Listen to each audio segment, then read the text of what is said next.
വേറെ എവിടെയെങ്കിലും നല്ല ജോലി കിട്ടിയ ഈ പണ്ടാരം പിടിച്ച ജോലി എന്നെ ഇട്ടിട്ട് പോയനെ ഞാൻ. അസൈൻമെന്റ്സും പ്രൊജക്ട്സും ഡെഡ്ലൈൻസും ടാർഗറ്റ്സും എന്റെ അമ്മച്ചിയെ വയ്യ. ഹാ, എന്നാ ചെയ്യാനാ, ഈ കാലത്ത് ഒരു ജോലി കിട്ടാന്നൊക്കെ പറഞ്ഞ നല്ല പൊല്ലാപ്പ. പക്ഷെ ഇവന്മാർക്കൊക്കെ കണ്ണിൽ ചോര കുറച്ചെങ്കിലും ഉണ്ടായിരുന്നേ നല്ലതായനെ. ശരിക്കും പറഞ്ഞ എനിക്കിഷ്ടം 10 കഴിഞ്ഞ് ഹ്യൂമാനിറ്റീസ് എടുക്കാനായിരുന്നു. പക്ഷെ അന്ന് വീട്ടിലെ എല്ലാ കസിൻസും എടുത്തത് സയൻസ് ആണ്. അപ്പൊ പിന്നെ നമ്മളൊട്ടും കുറയ്ക്കാൻ പാടില്ലല്ലോ. അങ്ങനെ ഞാനും സയൻസ് എടുത്തു. എനിക്ക് ഒട്ടും ഇഷ്ടമല്ലാതെ പഠിച്ചതാണ്. നാട്ടു നടപ്പ് അനുസരിച്ച് പിന്നെ നേരെ എഞ്ചിനീയറിംഗ്. ഭയങ്കര വെറൈറ്റി അല്ലേ? അങ്ങനെ ക്യാമ്പസ് പ്ലേസ്ഡ് ആയി ഇവിടെ എത്തി. ഒരു ദിവസം പോലും മര്യാദയ്ക്ക് സന്തോഷമായിട്ട് ജോലി ചെയ്തിട്ടില്ല. അത്രയ്ക്കും മടുപ്പാണ്. പക്ഷേ മാസാവസാനം ബാങ്ക് അക്കൗണ്ടിലേക്ക് വരുന്ന തുകയുണ്ടല്ലോ, അതിൽ മാത്രമാണ് ഞാൻ ഇങ്ങനെ പിടിച്ചു നിൽക്കുന്നത്. എന്നായാലും വന്ന് കുളിച്ചിട്ട് നേരെ ആമിയുടെ ഡയറി വായിച്ച് ഇങ്ങനെ ഇരിക്കാം അല്ലേ? ജീവിതം ഇങ്ങനെ ഒരു ദിക്കും ദിശയില്ലാണ്ട് നീങ്ങുക. ആരോരും ഇല്ലാതെ ഇങ്ങനെ എന്തോ പോലെ. മുറ്റത്തെ മാവിൻ ചുവട്ടിൽ അച്ഛനും അമ്മയും ഇരിക്കും പോലെ തോന്നും. ഓടി അങ്ങോട്ടേക്ക് ചെല്ലും. അപ്പോഴേക്കും ചീരുമുത്തശ്ശി വഴക്കു പറയും. ഇപ്പം ഞാനെന്തോ എല്ലാവർക്കും ഭാരമായ പോലെ തോന്നുക. എന്നെ ആർക്കും വേണ്ടാത്ത പോലെ. പൂക്കൾ വിരിയുന്നത് ഞാൻ കാണാറില്ല. കാർത്തുവിനെ അപ്പുവിനെ ഒക്കെ കണ്ടിട്ട് ഒരുപാട് നാളായി. എന്തോ സമയം പോകുന്നില്ല. വസന്തവും വേനലും മഴയും കാറ്റും ഒന്നും വന്നു പോകുന്നത് അറിയുന്നതേയില്ല. മരിച്ചു മരവിച്ച് എങ്ങനെ ഇരിപ്പാ. ഇപ്പം പതിയെ ചീരുമുത്തശ്ശിക്കും എന്നോട് ദേഷ്യമായെന്ന് തോന്നുക. കഴിക്കാൻ എടുത്തു വെച്ചിട്ട് നീട്ടിയൊരു വിളി മാത്രം. പിന്നെ ഉമ്മറത്തിരുന്നാലോ ഒക്കെ ഒരു ദേഷ്യ. ഒന്നും തിരിച്ചു പറയാനില്ലല്ലോ. ആമിയുടെ ജീവിതം ഇപ്പം പലരുടെയും ദയ മാത്രമല്ലേ. അങ്ങനെ കാലം ഇഴഞ്ഞിങ്ങനെ നീങ്ങി. ഇന്നേ കുറേ നാൾ കൂടി അപ്പു വന്നു എന്നെ കാണാൻ. കയ്യിൽ ചുരുട്ടിപ്പിടിച്ച പത്രക്കടലാസിൽ തേമിട്ടായി. ഒറ്റ നിമിഷത്തിൽ സമയം മുഴുവൻ ഒരു 7-8 വർഷം പിന്നോട്ട് പോയ പോലെ. ഒന്നിച്ചിരുന്ന് കഴിക്കാനോ എന്നോട് മിണ്ടാനോ ഒന്നും നിന്നില്ല അപ്പു. പെട്ടെന്ന് പോയി. ചിലപ്പോൾ സാവിത്രി മാമി വഴക്ക് പറയുമായിരിക്കും അപ്പുവിനെ, പ്രാന്തിയുടെ കൂടെ മിണ്ടി നിൽക്കുന്നത് കണ്ട. പക്ഷെ അന്നെന്തോ തേമിട്ടായി ഒന്ന് നോക്കാൻ പോലും പറ്റിയില്ല. അതിൻ്റെ ചുവപ്പിൽ മുഴുവൻ ഞാൻ കണ്ടത് അച്ഛൻ്റെ അമ്മയുടെയും ചോരയാ. പിന്നെ എങ്ങനെയാ അത് ഞാൻ കഴിക്കുന്നേ? അത് ദൂരേക്ക് വലിച്ചെറിഞ്ഞ് ഉമ്മറത്ത് ഞാൻ ഇങ്ങനെയിരുന്നു. വായനശാലയിലേക്ക് പോവാത്തത് കൊണ്ട് ഭാർഗവൻ മാഷ് ഒരു ദിവസം അന്വേഷിച്ചു വന്നിരുന്നു. അന്ന് കുറച്ച് പുസ്തകവും തന്നു. അതിലാ വാരികയുണ്ടായിരുന്നു. നിറയെ വിപ്ലവമുള്ള വരയെഴുത്തുകളുടെ ആ കഥ. മനസ്സിൽ എപ്പോഴെങ്കിലും സന്തോഷം ചിരിയും വരാറ് അത് വായിക്കുമ്പോൾ മാത്രം. അത് വരയ്ക്കുന്നയാൾ എനിക്ക് വേണ്ടി മാത്രം വരയ്ക്കുന്ന പോലെ തോന്നും. പലപ്പോഴും ആരോരുമില്ലാത്ത ആമയ്ക്ക് വേണ്ടി കഥകൾ ദൂരെ ഇരുന്ന് വരയ്ക്കുന്ന ആ മനുഷ്യൻ എന്ത് പൊട്ടത്തരാണല്ലേ. എന്നാലും അതങ്ങനെ വിശ്വസിക്കാനാണ് എനിക്കിഷ്ടം. എവിടെയോ അയാൾ എനിക്ക് വേണ്ടിയിരുന്ന് കഥ എഴുതുന്നു, വരയ്ക്കുന്നു എന്നൊക്കെ വിചാരിച്ച് ജീവിക്കാൻ ഒരു കാരണം കൂടി കണ്ടെത്താലോ എനിക്ക്. പതിയെ അച്ഛൻ്റെ ആമിവിളി കുറഞ്ഞു. അമ്മ കെട്ടിപ്പിടിക്കുന്ന പോലെയും തോന്നാറില്ല. രണ്ടുപേരും എന്നെ വിളിക്കുന്ന പോലെയും ഇപ്പോൾ അധികം തോന്നാറില്ല കേട്ടോ. അതുകൊണ്ട് കാവിലൊന്ന് പോകാമെന്ന് കരുതി ഇങ്ങനെ ഇരിക്കുമായിരുന്നു ഞാൻ. അപ്പോൾ ആണ് ചീരുമുത്തശ്ശി കുളിച്ചൊരുങ്ങി നിൽക്കുന്നത് കണ്ടത്. വായനശാലയിലേക്ക് പുതിയൊരു മാഷ് വരുന്നുണ്ടത്രേ. കുട്ടികളെ പഠിപ്പിക്കാനും അങ്ങനെ എന്തൊക്കെയായിട്ട് ഒരു കമ്മ്യൂണിസ്റ്റുകാരൻ. അപ്പോൾ അയാളെ കാണാനാണ് മുത്തശ്ശി സുന്ദരിയായിട്ട് പോവാൻ നിൽക്കുന്നത്. എനിക്ക് എന്തായാലും അയാളെ കാണണമെന്ന് ഒരാഗ്രഹവും ഇല്ല. എല്ലാ വർഷവും ഇങ്ങനെ ആരെയിലൊക്കെ വരും. എന്തേലും കാണിച്ച് പഠിപ്പിച്ചു എന്നൊക്കെ വരുത്തി തീർത്ത് ആളങ്ങനെ പോവുകയും ചെയ്യും. അത്ര തന്നെ. ഞാൻ എന്തായാലും കാവിലേക്ക് പോകാൻ തന്നെ തീരുമാനിച്ചു.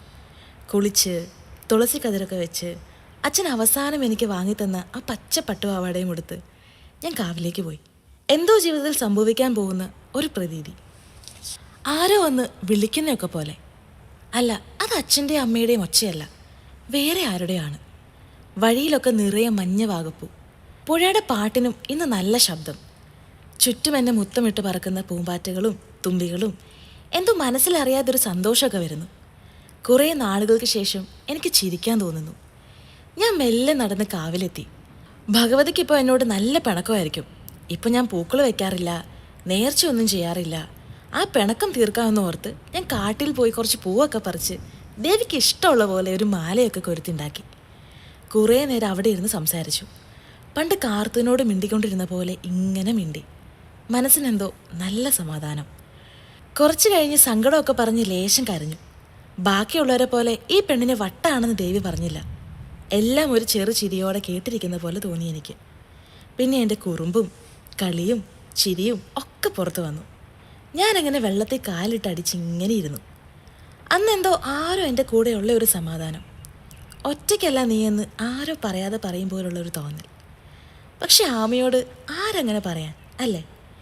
കാറ്റും ചെറിയ ചാറ്റൽ മഴയും ഒക്കെ കൊണ്ട് ഇങ്ങനെ അവിടെ കിടന്ന് ഉറങ്ങിപ്പോയി. കുറച്ചു കഴിഞ്ഞ് അങ്ങാടിയിൽ പീടിക നടത്തുന്ന പിള്ളച്ചേട്ടൻ്റെ മക്കളുണ്ട്, ലച്ചു, ശ്രീദേവി. അവരുടെ വർത്താനം കേട്ടാൽ ഞാൻ എണീറ്റെ. ആരെയോ പറ്റി ഇങ്ങനെ വർണ്ണിക്കുന്നതാണ് വർത്താനത്തിൻ്റെ ഉള്ളടക്കം.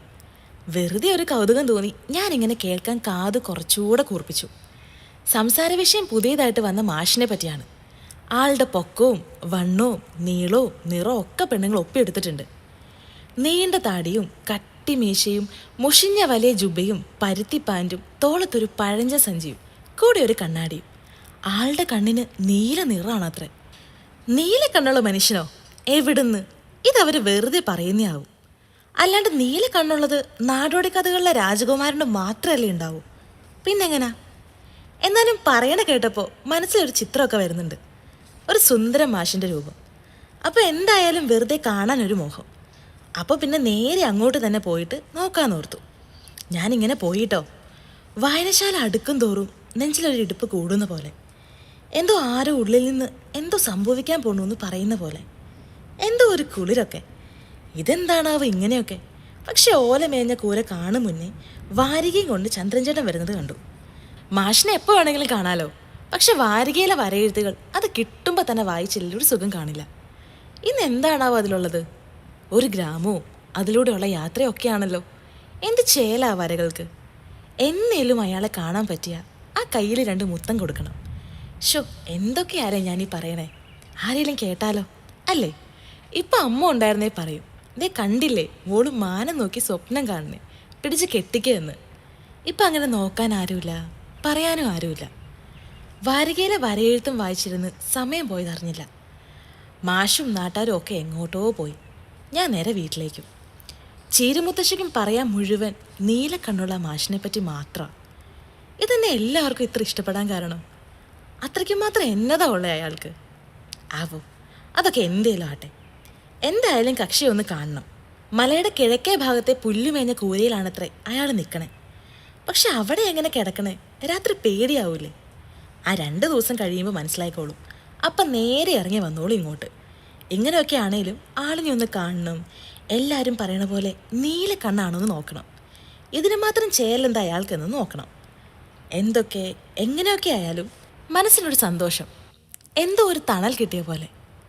ആമയുടെ ചുട്ടുപഴുത്ത മരുഭൂമിയിൽ തണലെന്ന് തോന്നിപ്പിക്കും പോലെ എന്തോ ഒന്ന് വന്ന പോലെ. ജീവിതത്തിൽ ഇങ്ങനെ എല്ലാം നശിച്ചു കഴിയുമ്പോൾ ജീവിക്കാൻ വേണ്ടി നമ്മൾ ഓരോ കാരണങ്ങൾ തേടും. മുങ്ങിത്താഴുമ്പോൾ പിടിവള്ളിയായി വരുന്ന ഓരോന്നും നമുക്കിങ്ങനെ വലിയ കാര്യമായി തോന്നും. അതുതന്നെയാവും എൻ്റെ ജീവിതത്തിൽ സംഭവിക്കുന്നത്. അല്ലാതെ ഇനി പ്രതീക്ഷ എന്നൊന്നുമില്ല. ചില മഴകൾ പെയ്യും, അതിൽ നമ്മളിങ്ങനെ നനയും. ആ മഴയ്ക്ക് നല്ല തണുപ്പായിരിക്കും. കുറച്ചു കഴിഞ്ഞ് ആ മഴ പ്രളയമായി മാറും. ഓർമ്മകളുടെ തീ നിറയുന്ന പ്രളയം. ഇനിയും വേദനയിലേക്ക് നടക്കാൻ വയ്യ. ചില വെളിച്ചങ്ങൾ ഇങ്ങനെ ഓരോ തുരങ്കത്തിൻ്റെയും അവസാനം കാണും. ആ വെളിച്ചമായിരിക്കും നമ്മുടെ യാത്രയെ മുഴുവൻ നയിക്കുന്നത്. അങ്ങനെ ആമയുടെ ജീവിതത്തിൻ്റെ ദിശ കാണിക്കാൻ പാകത്തിന് ഒരു വെളിച്ചം ഇനി വരുമെന്നൊരു തോന്നൽ. ജീവിതത്തിൽ ഒരുപാട് വട്ടം കുറേ കഷ്ടപ്പാടുകൾ വന്നാലും എല്ലാത്തിൻ്റെ അവസാനം എന്തെങ്കിലും ഒരു സന്തോഷം വെച്ചിട്ടുണ്ടാകും. അത് സത്യമായിരിക്കുമല്ലേ? ഒരുപാട് ആർത്തലച്ച മഴയ്ക്ക് ശേഷം മഴവില്ല് തെളിയുന്ന പോലെ. കലങ്ങി മറിഞ്ഞ പുഴ എപ്പോഴും തെളിയാറില്ലേ? അതുപോലെ അങ്ങനെ എന്തെങ്കിലും ഒരു വട്ടം എൻ്റെ ജീവിതത്തിലും വരും, അങ്ങനെ ഒരു മഴവില്ലും. പക്ഷേ അതിനെ തേടി പോവാനൊന്നും വയ്യ എനിക്ക്. എന്നെങ്കിലും ജീവിതത്തിലേക്ക് അത് വരുവാണെങ്കിൽ വരട്ടെ. തോന്നലാവാം, എല്ലാം എൻ്റെ തോന്നൽ മാത്രമാവാം. മോളെ, അതിഥി മോളെ. ഓ, അപ്പുറത്തെ ഫ്ലാറ്റിലെ രുക്കുവമ്മയാണെന്ന് തോന്നുന്നു. നാട്ടിൽ പോയിട്ട് വന്നതിന്റെ വിശേഷം ചോദിക്കാനാവും. ഇനിയിപ്പോ അയ്യോ മെലിഞ്ഞു പോയല്ലോ, കറുത്തു പോയല്ലോ. നാട്ടില് അച്ഛയ്ക്കും അമ്മയ്ക്കും പട്ടിക്കും പൂച്ചയ്ക്കും സുഖല്ലേ? എവിടെയൊക്കെ പോയി, എന്തൊക്കെ ചെയ്തു?